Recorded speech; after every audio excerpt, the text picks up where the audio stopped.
Bismillahirrahmanirrahim. Assalamualaikum warahmatullahi wabarakatuh. Alhamdulillahi rabbil alamin. Wabihi nasta'inu ala umurid dunya waddin. Wassalatu wassalamu ala sayyidil awwalin wal akhirin. Habibina wa syafi'ina sayyidina wa maulana Muhammadin wa ala alihi wa sahbihi wa man tabi'ahum bi ihsanin ila yaumiddin. Bismillahilladzi la yadhurru ma'asmihi syai'un fil ardi wala fis sama' wa huwas sami'ul alim. Na'udzu bi kalimatillahi tammati min syarri ma khalaq. Allahumma irfa'anna al-bala' wal waba' wal fahsya' wal munkar wal fitan ma dhahara minha wa ma batan ya arhamar rahimin. Allahumma inna na'udzu bika minal baras wal junun wal judam wa min sayyi'il asqam ya dzal jalali wal ikram. Allahumma anfa'na bima 'allamtana wa 'allimna ma yanfa'una. Subhanaka la ilma lana illa ma 'allamtana innaka antal alimul hakim. Amma ba'du, ma'asyiral muslimin rahimani wa rahimakumullah. Bapak Ibu sekalian yang mudah-mudahan kita semua dimuliakan oleh Allah Subhanahu wa taala. Wabil khusus Bapak Ibu jamaah Masjid Al-Ibrah, Masjid TKIT Al-Ibrah. Bagaimana kabarnya Bapak Ibu sekalian? Mudah-mudahan selalu dalam penjagaan dan perlindungan Allah Subhanahu wa taala. Lebih-lebih ini kita sudah semakin dekat perjumpaan kita dengan bulan suci Ramadan. Sekali lagi mudah-mudahan Allah jaga kesehatan kita dan keluarga kita. Allah barokahi usia kita. Sama-sama kita dipertemukan oleh Allah Subhanahu wa taala dengan bulan suci Ramadan dalam keadaan sehat wal afiat. Amin amin ya rabbal alamin. Kali ini ada yang berbeda. Biasanya kita ngaji bareng-bareng, ngaji tafsir. Kita bermajelis di masjid yang sama-sama kita cintai, yaitu Masjid Al-Ibrah. Kita bertatap muka langsung. Nah, kali ini ngaji kita, majelis kita, majelis online. Karena seperti kita ketahui, wabah sedang melanda negeri kita. Bukan hanya negeri kita, bahkan di seluruh dunia. Dan kita dihimbau, diberi arahan oleh para ulama kita, juga para umara untuk melakukan luzumul bait, tetap di rumah, tidak keluar kecuali ada keperluan yang mendesak. Mudah-mudahan Allah segera angkat wabah ini, segera berlalu, kembali kita beraktivitas secara normal, khususnya aktivitas ibadah kita, sholat jamaah di masjid, silaturahim, dan seterusnya, termasuk juga aktivitas thalabul ilmi, mencari ilmu dan bermajlis. Ma'asyiral muslimin rahimakumullah. Insyaallah pada kesempatan yang baik ini kita akan lanjutkan kajian kita juz 28. Sudah kita bahas surat Al-Mujadalah atau Al-Mujadilah, kemudian surat Al-Hasyr. Nah, pada kesempatan yang baik ini insyaallah kita lanjutkan membahas surat berikutnya, yaitu surat Al-Mumtahanah.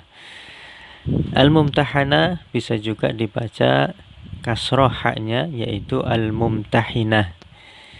Kalau di surat yang pertama kemarin kita bisa baca Al-Mujadalah, bisa juga dengan Al-Mujadilah, bisa fathah, bisa kasroh. Apa bedanya sudah kita bahas pada kesempatan yang lalu. Nah, ma'asyiral muslimin rahimakumullah, surat kita ini yaitu surat Al-Mumtahanah terdiri dari 13 ayat. Secara urutannya dia ada di urutan yang ke-60 kalau kita melihat di mushaf kita. Adapun kategori Makkiyah atau Madaniyah, surat Al-Mumtahanah ini termasuk surat Madaniyah. Nah, kita tahu ada surat-surat yang Makkiyah, masuk kategori Makkiyah, yaitu surat-surat atau ayat-ayat yang turun pada masa Nabi berdakwah di Makkah sebelum hijrah ke Madinah.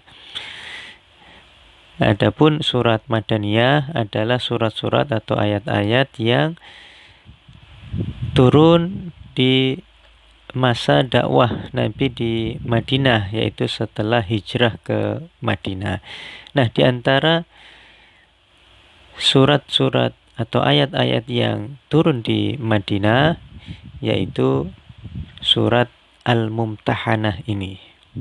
Nah, secara umum karakter dari surat Makkiyah itu adalah dia berbicara tentang i'tiqad, tentang akidah. Adapun surat-surat Madaniyah dia berbicara secara umum tentang ahkam, hukum-hukum, tentang muamalah dan seterusnya. Nah, di antara surat-surat Madaniyah yang turun di masa dakwah Nabi di Madinah setelah hijrah ke Madinah yaitu surat Al-Mumtahanah ini. Insyaallah pada kesempatan yang baik ini kita akan membahas 3 ayat terlebih dahulu, ayat 1 sampai 3 dari surat Al-Mumtahanah ini. Sebelumnya mari sama-sama kita baca terlebih dahulu surat Al-Mumtahanah ayat 1 sampai 3. Yang sudah hafal bisa sambil murojaah. Baik. A'udzu billahi minasy syaithanir rajim. Bismillahirrahmanirrahim. يا أيها الذين آمنوا لا تتخذوا عدوي وعدوكم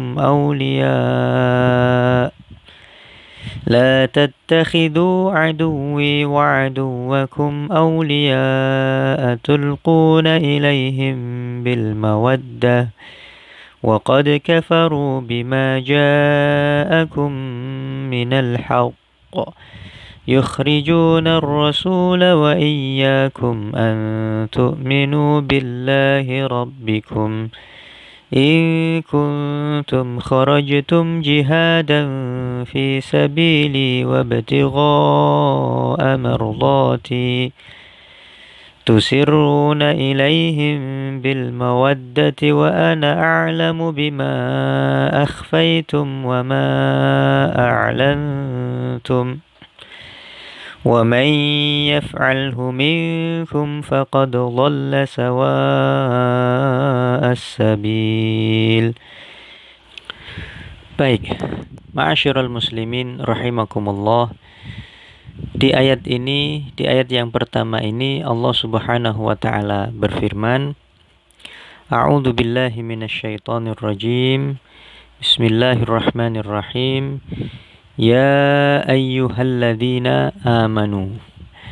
Surat ini diawali dengan panggilan sayang dari Allah Subhanahu wa taala kepada hamba-hambanya yang beriman. Dan mudah-mudahan kita semua termasuk di antara hamba-hamba Allah yang beriman ini. Ya ayyuhalladzina amanu, wahai orang-orang yang beriman. Dan ini ketika ada ayat atau surat yang diawali dengan ya ayyuhalladzina amanu, ini merupakan ciri khas dari ayat atau surat Madaniyah. Nah, adapun surat atau ayat yang Makkiyah itu diawali dengan ya ayyuhan nas, ya ayyuhan nasu. Jadi kalau ada ayat atau surat yang bunyinya ya ayyuhan nasu, maka itu adalah surat atau ayat makkiyah.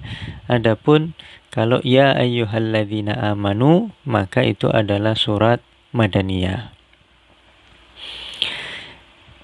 Nah, setiap kali ada ayat atau surat yang diawali dengan ya ayyuhalladzina amanu, maka kita harus bersiap-siap. Kita pasang telinga, kita siapkan diri kita, karena setelah ya ayyuhalladzina amanu itu pilihannya hanya dua. Kalau tidak perintah dari Allah, ya larangan dari Allah. Nah, ya ayyuhalladzina amanu lalu disusul dengan perintah Allah atau larangan. Kata Imam Ibnu Katsir rahimahullah, setelah ya ayyuhalladzina amanu akan ada perintah. Yang apabila perintah itu kita jalankan, maka itulah yang terbaik untuk kita. Atau setelah ya ayyuhalladzina amanu itu akan ada larangan dari Allah, yang apabila larangan itu kita tinggalkan, maka itulah yang terbaik buat kita. Nah, di sini apa perintah atau larangan? Ya ayyuhalladzina amanu la tattakhidhu aduwwi wa aduwakum, la tattakhidhu. Janganlah kalian menjadikan, artinya isinya larangan. Larangan. Nah, ini menjelang Ramadan atau di bulan suci Ramadan biasanya sering dibaca ya ayyuhalladzina amanu kutiba alaikumusiyam. Nah, di sana ada perintah atau larangan? Ada perintah, yaitu perintah untuk melaksanakan puasa. Nah, kata Allah, la tattakhidhu aduwwi. Janganlah kalian menjadikan musuhku. Nah, ternyata ada di antara manusia ini yang menjadi musuh-musuh Allah Subhanahu wa taala. Nah, di surat yang lain Allah menyatakan Allah punya kekasih di antara hamba-hambanya. Wattakhadallahu Ibrahim khalila. Dan Allah menjadikan Nabi Ibrahim alaihissalam sebagai kekasihnya. Nah, di sini ada hamba-hamba yang menjadi musuhnya. Nah, di hadis disebutkan Nabi Shallallahu Alaihi Wasallam bersabda bahwa ahlul Quran, bahwa ahli Quran, para pembacanya, penghafalnya, pentadaburnya, itu kata Nabi hum ahlullah, mereka itu adalah keluarganya Allah, wa khasatuh, dan orang-orang istimewa, orang-orang spesial dalam pandangan Allah Subhanahu wa taala. Nah, naudzubillah, di sini ada aduwi, kata Allah. Mereka itu musuh-musuhku. Jangan jadikan musuh-musuhku ini. Nah, siapa mereka dan apa yang menyebabkan mereka menjadi musuh Allah? Kita lanjutkan ayatnya. La tattakhidhu aduwi wa aduwakum. Janganlah kalian menjadikan musuhku dan musuhmu juga, musuh dari kaum muslimin, aulia, sebagai para aulia, sebagai teman-teman setia. Nah, aulia bisa juga berarti pemimpin dan seterusnya, tetapi dalam ayat ini bermakna teman-teman setia, teman yang sangat dekat, sangat akrab. Nah, jangan diambil dari kalangan musuh-musuh Allah.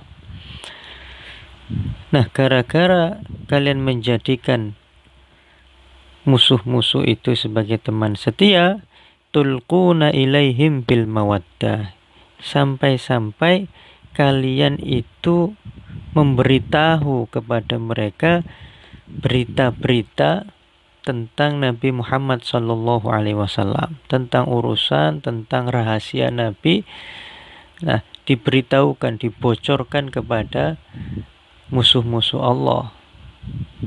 Nah, padahal itu seharusnya tidak boleh diketahui oleh musuh-musuh Allah. Nah, karena ada orang Islam yang berteman dekat, berteman setia dengan orang kafir, lalu rahasia negara, rahasia, bahkan ini rahasia Rasulullah yang merupakan juga rahasia negara Madinah, ini dibocorkan kepada orang-orang kafir Quraisy.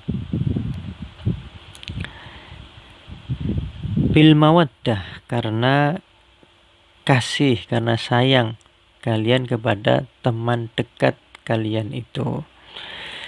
Wa qad kafaru bima ja'akum minal haq, dan sungguh atau padahal mereka itu adalah orang-orang yang telah kufur, ingkar terhadap apa yang datang kepada kalian minal haq, berupa kebenaran.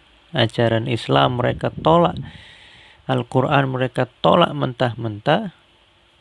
Nah, ini yang pertama, kenapa mereka menjadi musuh Allah. Mereka menolak ajaran Islam, mereka menolak Al-Quran, mereka menolak apa yang disampaikan oleh Nabi SAW. Yukhrijuna ar-rasula wa iyyakum, mereka juga telah mengusir Rasulullah SAW, wa iyyakum, juga mengusir kalian juga. Nah, Rasulullah dan para sahabat terpaksa hijrah ke Madinah, meninggalkan kampung halaman yaitu Makkah. Terusir dari kampung halaman sendiri, pindah ke kota Madinah. Nah, apa yang menyebabkan mereka mengusir Rasul dan kaum mukminin? Antu'minu billahi rabbikum, karena mereka beriman kepada Allah Tuhan kalian. Nah, alasan mereka mengusir Rasul dan para sahabat adalah karena Rasul dan para sahabat beriman kepada Allah, berpegang teguh terhadap ajaran Islam yang sudah disampaikan oleh Rasulullah SAW. Dan sejarah bisa berulang. Wallahu alam, apakah termasuk di antara apa yang terjadi pada hari ini itu masuk dalam konteks ayat ini? Misalkan kita lihat bagaimana saudara-saudara muslim kita, orang-orang Rohingya, yang mereka diusir, disiksa, dibantai, diusir dari kampung halamannya.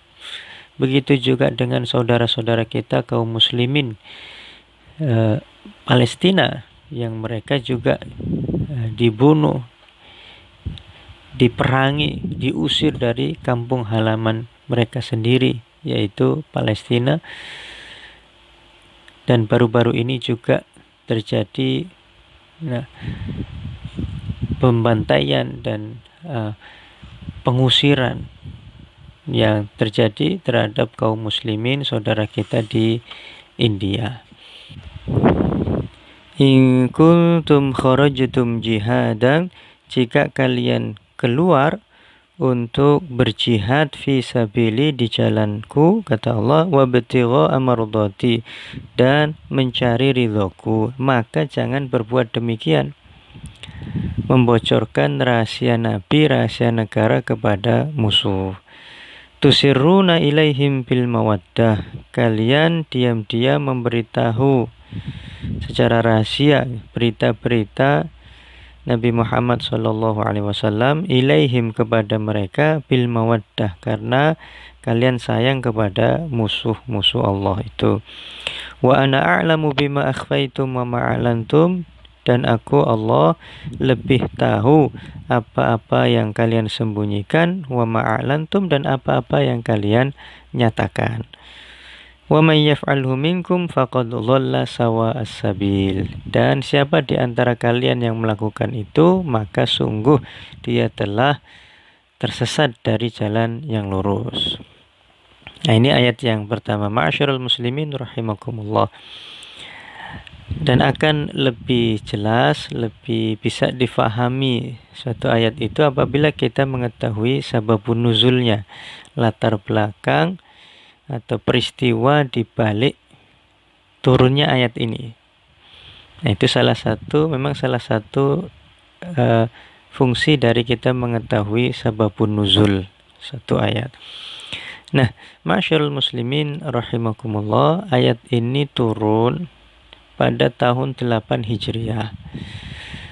Ketika orang-orang kafir Quraisy itu membatalkan, mereka mengkhianati perjanjian antara mereka dengan kaum muslimin, yaitu perjanjian Hudaybiyah.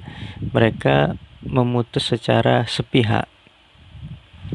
Maka Nabi Shallallahu Alaihi Wasallam berencana untuk mengambil tindakan atas pengkhianatan mereka. Nah, saat itu ada seorang perempuan namanya Sarah. Nah, Sarah ini seorang perempuan Makkah yang ada satu keperluan ke Madinah, bertemu juga dengan Rasulullah Shallallahu Alaihi Wasallam sampai Rasulullah memerintahkan kepada Bani Al-Muttalib untuk menjamu, untuk melayani, untuk berbuat baik kepada si Sarah ini. Nah, setelah keperluan si Sarah ini selesai, kemudian Sarah pulang kembali ke Mekah. Nah, sebelum kembali ke Mekah ini, Sarah ditemui oleh salah seorang sahabat, namanya sahabat Hatib bin Balta'ah. Nah, insya Allah sudah cukup masyhur kisahnya ini. Jadi Hatib bin Abi Balta'ah ini memberikan sejumlah uang, diriwayatkan sebanyak 10 dinar emas kepada si Sarah. Nah, dalam rangka Hatib ini menitipkan surat rahasia kepada Sarah untuk disampaikan kepada orang-orang kafir Quraisy Mekah. Yang isinya itu adalah Hatib ini membocorkan rencana Rasulullah SAW untuk Fathu Mekah, membebaskan, menaklukkan kota Mekah. Nah, meskipun tidak ada yang tahu tadinya, yang tahu hanya Hatib dan si Sarah ini, tetapi tentu Allah Subhanahu wa Ta'ala sangat mengetahui akan hal itu. Maka Jibril alaihissalam pun akhirnya memberitahu kepada Rasulullah akan hal ini. Maka Rasulullah pun memanggil 3 orang sahabat, yaitu Sayyidina Ali bin Abi Thalib, Sayyidina Az-Zubair bin Al-Awwam, dan Sayyidina Miqdad. 3 orang ini diutus oleh Rasulullah untuk menangkap si wanita tadi, si Sarah, dan mengambil surat rahasia yang dia bawa, yang itu isinya adalah membocorkan rahasia Nabi. Nah, akhirnya dikejar, sampailah di satu daerah yang namanya Raudhah Khokh. Nah, ini ada di jalan antara Madinah menuju Mekah.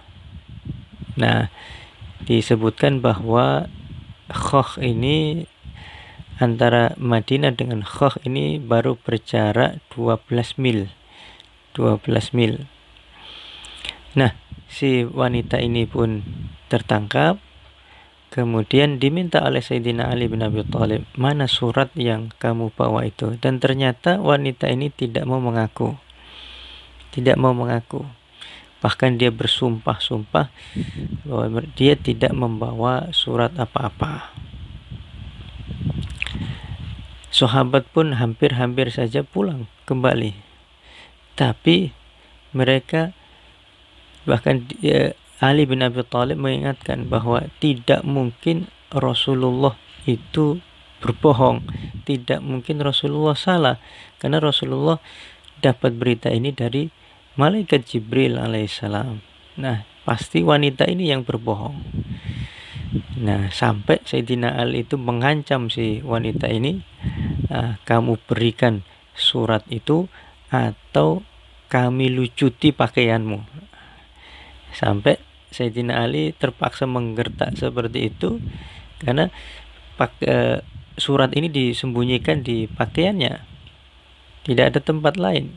Nah, sementara Sayyidina Ali tidak bisa memegang wanita ini. digertak seperti itu,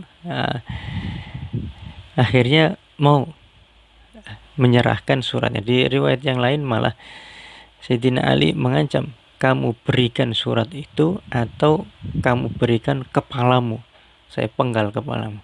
Akhirnya si wanita ini pun tidak berani dan menyerahkan surat itu, dan surat ini pun disampaikan kepada Rasulullah. Begitu dibuka, isinya adalah dari Hatib bin Abi Balta'ah kepada penduduk Mekah, bersiap-siaplah karena kalian akan diinvasi, diserang oleh Rasulullah Shallallahu Alaihi Wasallam.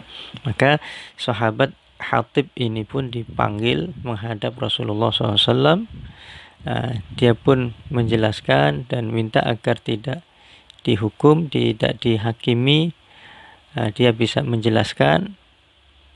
Nah, singkat cerita, dia ini khawatir karena dia punya keluarga, punya kerabat di Makkah. Khawatir nanti ketika Rasulullah dan para sahabat melakukan Fathu Makkah, mereka akan jadi korban. Nah, makanya kemudian dia rela membocorkan surat ini karena dia sayang kepada keluarganya yang ada di Makkah.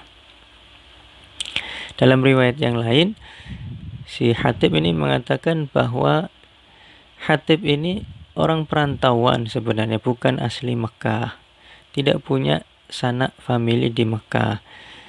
Maka dia khawatir terhadap keluarganya yang masih ada di Mekah. Berbeda dengan sahabat-sahabat muhajirin yang lain yang punya sanak famili di Mekah, sehingga keluarga dan harta mereka ada yang melindungi. Sementara Hatib ini keluarganya di Mekah itu tidak ada pelindungnya, tidak ada yang melindungi mereka. Maka dengan harapan Hatib ini punya jasa kepada orang-orang Quraisy, maka orang-orang Quraisy pun mau melindungi keluarga Hatib yang ada di Makkah. Nah, begitu mendapatkan penjelasan seperti ini dari Hatib, Rasulullah mengatakan shadaqah. Orang ini sudah berkata jujur, apa adanya. Nah, sahabat-sahabat yang lain pun sudah banyak yang geram, termasuk Umar bin Khattab radhiyallahu anhu. Dia mengatakan, da'ni ya Rasulullah, da'ni adribu unuqah hadzal munafiq. Ya Rasulullah, biarkan aku memenggal kepala si munafik ini. Geram Umar, orang ini sudah membocorkan rahasia Nabi, rahasia negara. Tapi kata Nabi SAW, wahai Umar, Hatib ini adalah salah satu dari pasukan Badar. Dia ikut dalam perang Badar. Dan orang-orang yang ikut dalam perang Badar, mereka adalah orang istimewa.